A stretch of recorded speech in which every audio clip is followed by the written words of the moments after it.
Essa parte da aula nós vamos continuar falando de lipídios e o próximo grupo são os cerídeos. Cerídeos, não confundam, né? Lembra? Não confunda glicídio com glicerídeo. Glicídio é açúcar, glicerídeo é lipídio, tá?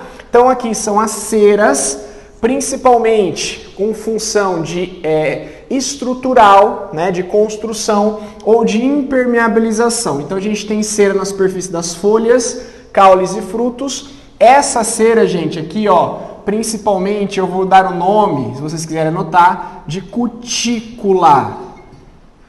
A cutícula é uma cera que recobre a superfície das folhas, tornando-as impermeável. Impermeável, quando eu falo, é impermeável para ganhar água e para perder água também, tá? Seria a mesma função semelhante ao que a queratina faz na nossa pele. A queratina impermeabiliza a nossa pele, impede com que a gente ganhe água e que a gente perca água também, tá? Reduz a perda d'água. E também nós temos ceras de abelha que funcionam como estrutural na construção das suas colmeias, tá? Então, cerídeos, um exemplo principal são as ceras impermeabilizante e estruturais. É o esteroide, tá? Então, por exemplo, quando eu falo de esteroide, geralmente o pessoal lembra de anabolizante, né? Esteroide anabolizante. Por quê? Os medicamentos, os hormônios da classe dos anabolizantes, eles são esteroides, eles são lipídios, ok? Mas quando eu falar esteroide, o principal que eu tenho que lembrar é o colesterol. E este colesterol, que muitas vezes é vilão, ou que muitas vezes as pessoas pensam ser vilão, ele é natural, ele é produzido pelo nosso corpo, produzido no fígado. Colesterol este que eu chamo de endógeno, ou colesterol hepático, tá? Tudo que vem do fígado está relacionado com a palavra hepática. Este é o colesterol endógeno ou hepático. E eu tenho também o colesterol que é adquirido na alimentação de origem animal, o exógeno, tá? Então, quando eu falar de colesterol, eu vou lembrar do exógeno, que é o externo, de origem animal, e vou lembrar do endógeno, que é de origem hepática, do fígado. Ok? Então, por exemplo, por mais que você não coma colesterol, ou que você tenha uma alimentação com colesterol muito baixo, você nunca vai zerar o colesterol. Não existe zerar colesterol, tá? Eu posso ter, por exemplo, atletas que o cara é pele e músculo. O cara tem quase 0% de gordura corporal. Se você é só pele e músculo. Mas ele tem colesterol, porque o colesterol é essencial para ele, tá? Uma coisa é você ter uma porcentagem de gordura corporal, que geralmente se mede nas avaliações físicas. Outra coisa é você ter níveis de colesterol. Esse nível de colesterol, como eu falei, ele pode ser endógeno ou exógeno. Você pode ter na alimentação ou produzir. Então, tem pessoas que, questão genética, o colesterol já é elevado. Tem que tomar um cuidado maior na alimentação. Outros comem um monte de colesterol exógeno, só que produzem pouco. Então, quer dizer que o colesterol dele ainda é controlado, por mais que a alimentação não esteja ok, tá? Agora, atenção. A gente sempre observa em algumas embalagens, principalmente em óleos, geralmente uma inscrição assim, ó, tem um coração, tá escrito 0% de colesterol. Você fala, nossa, que saudável esse óleo, 0% de colesterol, vou pagar um pouco mais caro e vou levar. Aí embaixo está escrito assim, ó, bem pequenininho, como todo óleo vegetal. Por quê? Óleo não tem colesterol, colesterol é de origem animal. Tá? Então, para você obter colesterol, você tem que comer animal e não vegetal. No vegetal, gente, eu tenho algo parecido. Ó, o colesterol é semelhante no vegetal ao fitosterol. Tá? Ao fitosterol. Então, por exemplo, o animal eu tenho colesterol, no vegetal eu tenho fitosterol, que faz função semelhante das células do que o colesterol faz, tá? E que função é essa? Veja só, se você chegou aqui na aula, se você está assistindo aí online e achava que colesterol era do mal, colesterol era ruim, eu vou tentar te convencer que colesterol é bom. Olha só, principais funções do colesterol. Eu listei aqui, gente, só, 4 funções. Só 4, que já é importante o bastante para te convencer. A primeira delas, ele vai participar da composição das membranas plasmáticas. Lembra que membrana plasmática, ela tem uma composição, pré-estabelecida. Membrana plasmática. Geralmente, eu tenho na membrana plasmática uma bicamada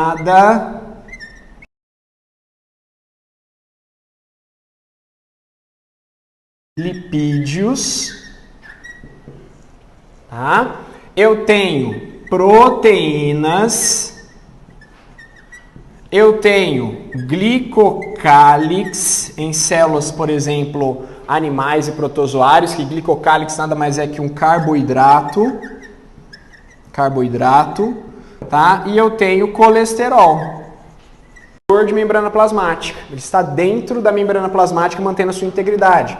Outra coisa que o colesterol participa, ele é precursor. O que ele é precursor, gente? Ele dá origem aos hormônios sexuais. Entendam, testosterona, estrógeno, cortisol. O cortisol é um anti-inflamatório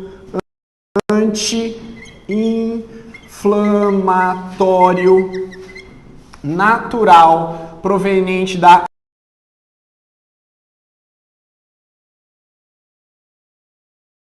em função de emulsificar as gorduras no momento da digestão, tá? Olha outra coisa importante, o colesterol tem precursor de vitamina D. Como que isso acontece, gente? Raios ultravioleta. Os raios ultravioleta transformam o colesterol da pele em vitamina D. Ok? O nome da vitamina D é calciferol. Então tem ali até uma associação com colesterol, até uma rima.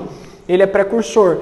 Óbvio, quando em excesso, porque tudo que é em excesso é prejudicial, quando em excesso o colesterol é nocivo à saúde e aí pode causar problemas circulatórios, principalmente o que a gente chama de aterosclerose, tá? Devido ao colesterol ruim que vai se instalar na nossa circulação, ok? Da importância do colesterol, precursor de hormônios, formador de membrana, produção de sais biliares da bile, e também vitamina D. Só algumas funções que o colesterol está presente no corpo, então nós precisamos dele. E temos que tomar cuidado com os níveis de colesterol. Por isso que a gente precisa fazer exames com uma certa frequência. Se você nunca fez um exame para analisar a sua taxa de colesterol, gente, isso é uma coisa importante. Mesmo sendo jovens, vocês precisam ter exames com uma certa frequência para poder controlar isso aí, se o seu colesterol HDL está baixo, se o LDL está alto, e assim conseguir dosar isso aí, tá? O glicocálix é formado por glicídio? Glicocálix é glicídio, é carboidrato, tá? Carboidrato. Assim, tem coisa, gente, que a gente pode adaptar na nossa vida que não custa muito, tá? Então, por exemplo, uma coisa que os médicos e nutricionistas sempre indicam, por mais que você tenha uma alimentação balanceada ou se preocupa com isso, não vai fazer mal para ninguém tomar diariamente cápsulas de ômega 3. Ômega 3 é um óleo proveniente de peixe, geralmente, que tem a gordura boa, tem o colesterol bom, isso aí vai aumentar seus níveis bons de colesterol. É uma das formas que a gente tem, por exemplo, de melhorar a nossa saúde, é tomando diariamente, criar um hábito, tomar diariamente ômega 3 tá? Que isso pode melhorar a nossa saúde. É óbvio que uma orientação médica seria muito boa para isso, tá? Aqui, ó, olha que legal. Esse slide vai mostrar pra gente, tá? O colesterol, unidade básica dos esteroides, né? O colesterol, a sua modificação, sua alteração da cadeia formando estradiol. Estradiol, gente, é estrógeno, é a mesma coisa. Estrógeno, tá? É a mesma coisa que estradiol. E testosterona, vejam que é muito parecido a fórmula, tá? A diferença tá aqui, ó, nessa parte aqui. Aqui é praticamente igual a diferença de estrógeno, tá? Para testosterona. E a diferença que ele promove, né, entre características masculinas e femininas é gigantesca, mas só essa alteração na molécula já é suficiente para isso, tá? E é derivado do colesterol, ok? Aí nós temos a citação ali dos colesteróis bom e ruim. Primeira coisa, não é colesterol. HDL e LDL não é colesterol, tá? Na verdade, eles são lipoproteínas. O que é isso? Vamos pensar comigo o seguinte, ó. O colesterol, ele é insolúvel. Por quê? Insolúvel. Porque ele é um lipídio. Então ele não pode ser transportado livremente pelo seu sangue. O seu sangue é um grande rio e o colesterol simplesmente não conseguiria ser transportado livremente. Então nós temos para isso as lipoproteínas. Lipoproteínas, fazendo uma analogia, pessoal, é como se fosse um barquinho. Falei a analogia do rio, tá? É como se fosse um barquinho. Então tem o barquinho aqui, esse barquinho é o barquinho do HDL, tá? Que tá a bandeirinha dele, ok? E eu tenho um barquinho aqui, esse barquinho é o barquinho do LDL, tá? O que acontece? Esses barquinhos transportam o colesterol. Então o colesterol está aqui conectado ao HDL e vai ser transportado pelo sangue. O colesterol sozinho não consegue ser transportado. Eu preciso do barquinho, que é o HDL. O colesterol sozinho não consegue ser transportado. Eu preciso do barquinho, que é o LDL, tá? A diferença dos dois está na densidade. Eu tenho LDL, que é a lipoproteína de baixa densidade. Baixa densidade, ele é mais leve, ele é menos denso, tá? Enquanto que o HDL é a lipoproteína de alta densidade. High density lipoprotein, né? In English. Low density lipoprotein. Não sei assim que fala, mas é mais ou menos isso, tá? O que vale a intenção, né, prof? Bom, os dois têm a sua importância. Ah, então o LDL é o ruim e eu posso exterminá-lo? Não, tá? Os dois têm a sua importância. Vamos pensar o seguinte, gente. O LDL, ele tem a função mais dura, a função mais, vamos dizer assim, a função mais difícil, que é levar colesterol para todos os tecidos, células do seu corpo. Então pensa o trabalhão que o LDL vai fazer. Ele leva colesterol para todas as células e tecidos.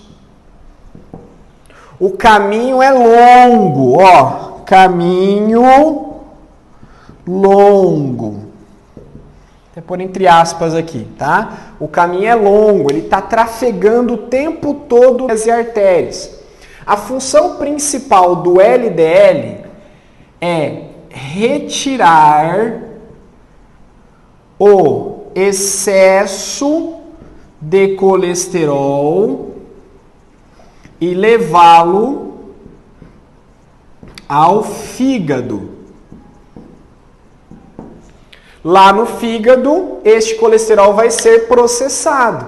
Ele pode virar bile, tá? Ele pode se tornar, né, ele pode ser excretado, ele pode voltar para a corrente sanguínea. Basicamente, eu vou processar o colesterol, o excesso. Então, por exemplo, esse caminho é mais curto. Caminho mais curto. Tipo assim, o LDL só tem que o HDL tem que fazer o quê? Tirar o excesso e levar para o fígado. Tirar o excesso e levar para o fígado. E o LDL? Levar colesterol para o corpo inteiro. É óbvio que eu vou precisar ter mais LDL do que HDL. Nunca, tá, gente? Os níveis vão se igualar. Eu tenho isso aqui, vai ser sempre assim, ó. LDL aqui, HDL aqui. Tá? LDL aqui, HDL aqui. O que eu tenho que fazer? Muitas vezes, diminuir o LDL, aumentar o HDL. Mas nunca vai igualar ou passar. O que eu não posso deixar é fazer isso aqui. Subir muito o LDL e cair muito o HDL. Por quê? Eu vou ter muito LDL, eu vou ter excesso de colesterol e não vou ter o HDL para tirar o excesso. Isso aí pode promover o quê? Ó, formação de placas de ateroma. O que é placa de ateroma? Esse colesterol em excesso, ele vai como se fosse um chiclete grudando nas paredes das artérias. E isso vai provocando uma inflamação, vai provocando uma reação do organismo que vai atacando esse colesterol na parede das artérias. O que pode formar, gente, um ateroma que vai levar a uma aterosclerose. O que é aterosclerose? Ateroma significa endurecimento, na verdade é esclerose, tá? Desculpa.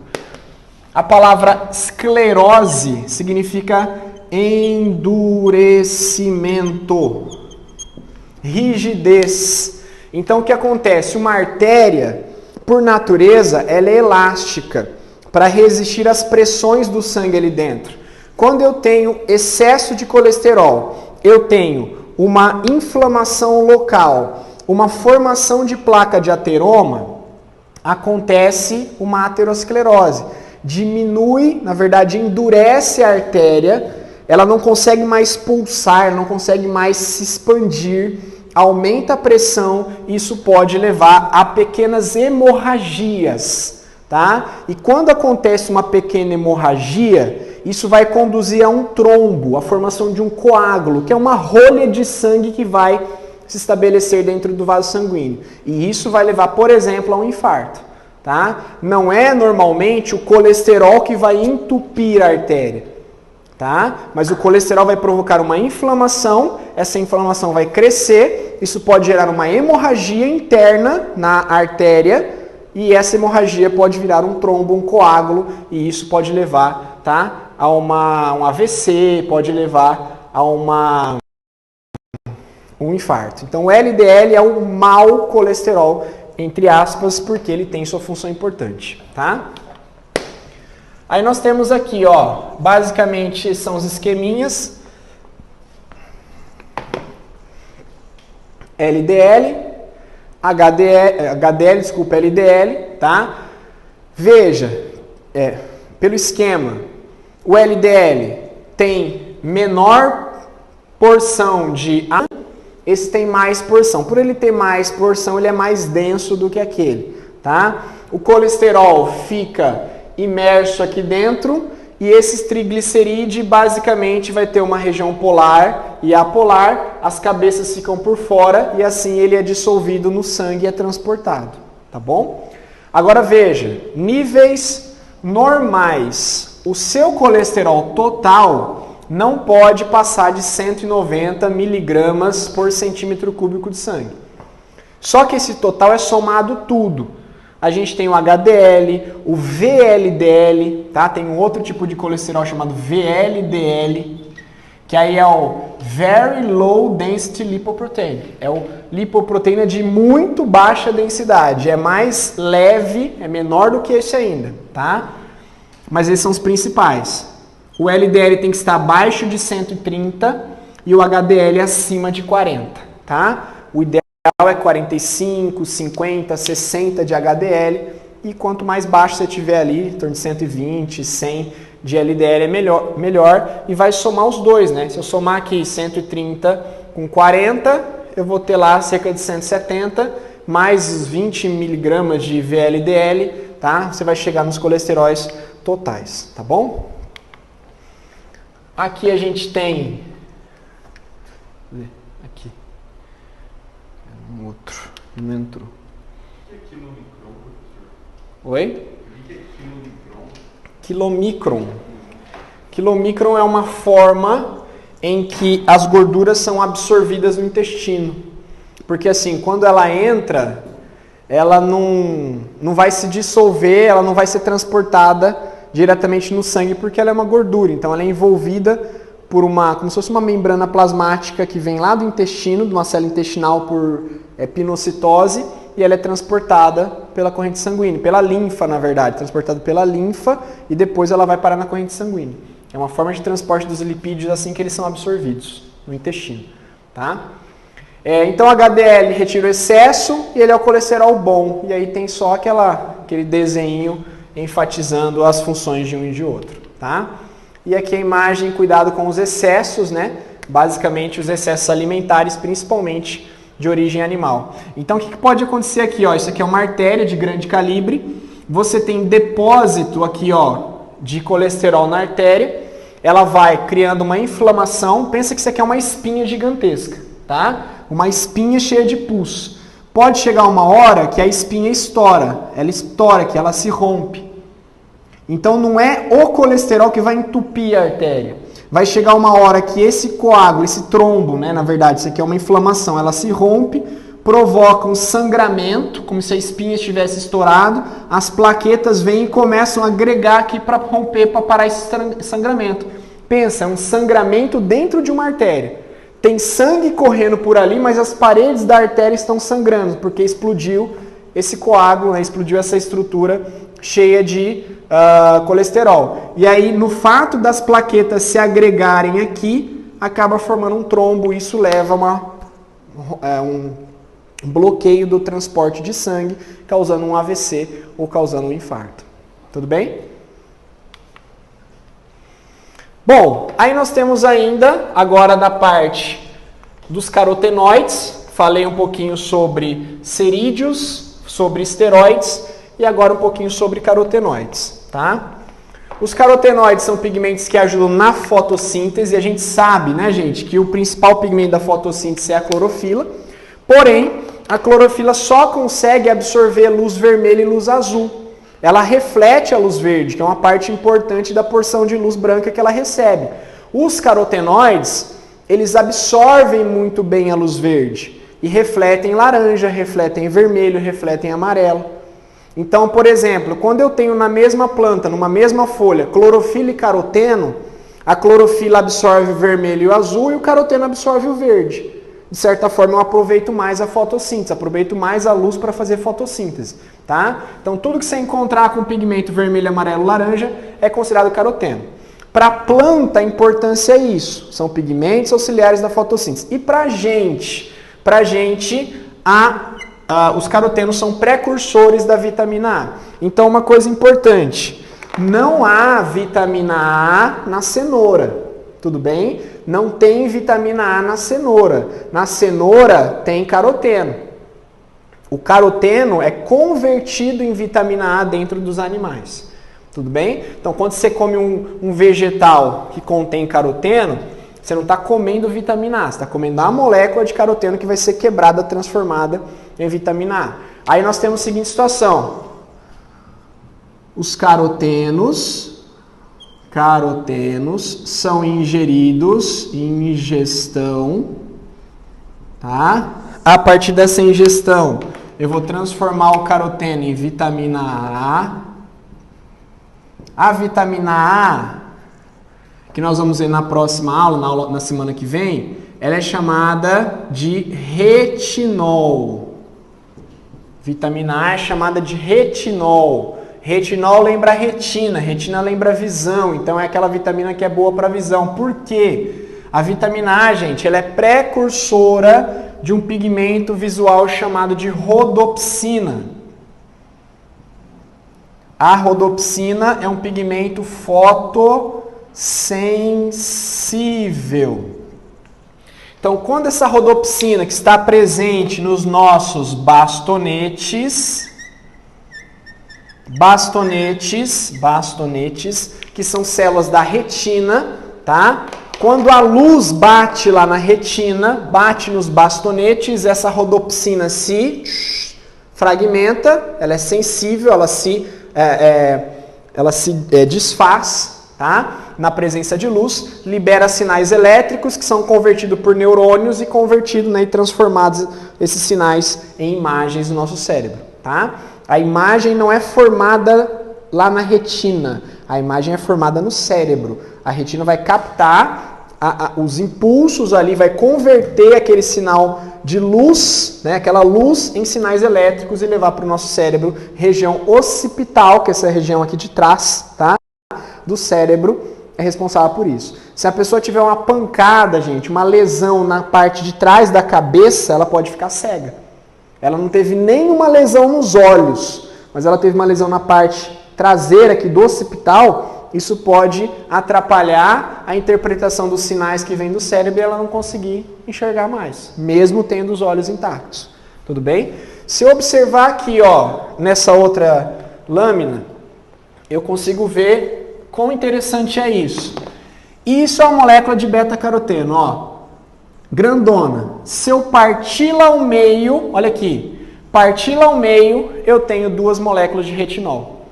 Vejam que a semelhança é muito grande, é só cortar ao meio, forma 2 moléculas de retinol. Se eu pegar 2 moléculas de retinol e juntar, forma o beta-caroteno, tá? E aí o retinol nós vamos usar para fazer a rodopsina para poder enxergar junto, né, na função dos bastonetes, que é a sensibilidade à luz. O bastonete não enxerga cor, quem enxerga cor são os cones, tá? Os bastonetes percebem a luz muito bem. E para fechar essa parte de lipídio, nós temos o último grupo de importância, que são os fosfolipídios. Por que fosfolipídio é importante? Veja bem, fosfolipídio, ele tem 2 partes. Fosfolipídios. É um tipo de lipídio composto ou complexo que tem este formato. Uma cabeça e 2 caudas, sendo que uma é reta e a outra é meio tortinha devido a uma ligação insaturada que ele tem ali, tá? Essa cabeça é a cabeça do fosfato. Essa cabeça do fosfato, ela é polar. Se ela é polar, ela é hidrofílica. E se ela é hidrofílica, gente, ela tem afinidade por água, tá? Já as caudas são os lipídios. Os lipídios são apolares. Eles são hidrofóbicos. Ou seja, eles têm medo de água, tá? Lembra muito um detergente. O detergente tem 2 porções, uma porção que se liga à água, outra porção que se liga à gordura e por isso que limpa a panela. O fosfolipídio tem 2 porções importantes e graças a ela eu tenho, gente, a formação da membrana plasmática. E veja, por que a membrana plasmática ela é uma camada dupla? Ela é uma bicamada. Pensa comigo, eu poderia até representar uma membrana plasmática com uma única camada de fosfolipídios. Mais ou menos assim. Isso aqui é uma camada de fosfolipídio, é uma membrana plasmática. Mas pensa, onde é que eu tenho água na célula? Eu tenho água fora, no meio que eu chamo de extracelular, e eu também tenho água dentro da célula, no meio que eu chamo de intracelular. A água é essencial à vida, a água participa dos processos metabólicos, não tem como evitar o contato com a água, tá? Então, se eu tivesse essa composição, aqui, tudo bem, a água entra em contato com a cabeça do fosfato, que é polar e não tem problema. Mas aqui ia haver um problema. Os lipídios não podem entrar em contato com a água. Numa situação como essa, gente, uma membrana simples, haveria uma organização do lipídio que eu chamo de micela. Os lipídios tentariam esconder as caudas lipídicas, eles iriam se dobrar.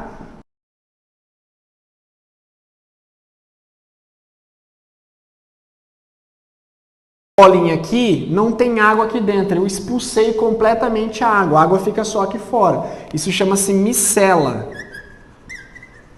Tá? Se fosse apenas uma camada de fosfolipídio, eu teria essa configuração, não daria para ter água aqui dentro. Por isso que eu tenho duas camadas de fosfolipídio, como se fosse um copiar-colar. Eu tenho a camada voltada para o meio externo e eu tenho uma camada voltada, sendo que as caudas lipídicas ficam em contato. Aqui dentro da membrana não tem água, eu tenho água que toca a superfície interna e externa. Ah, prof, mas e se a água quiser atravessar a membrana? Ela não pode ter contato com as caudas lipídicas. Por isso que muitas vezes a membrana plasmática apresenta canais de proteína. Essas proteínas, elas são polares. Então a água pode atravessar a membrana usando esse portão de proteína específico. No caso da água, a gente chama de aquaporina, tá? Que seriam os poros da água responsáveis por este processo. Tudo bem? Aqui um esqueminha da membrana, ó, mostrando a camada de fosfolipídio externa e interna, fora da célula e dentro da célula, e as proteínas que por aqui se espalham, permitindo a conexão da água do meio interno e externo. A água não consegue passar pelos fosfolipídios. E também é uma forma de controle também, né, gente? A gente consegue controlar a entrada e saída de água porque se restringe só os portões específicos.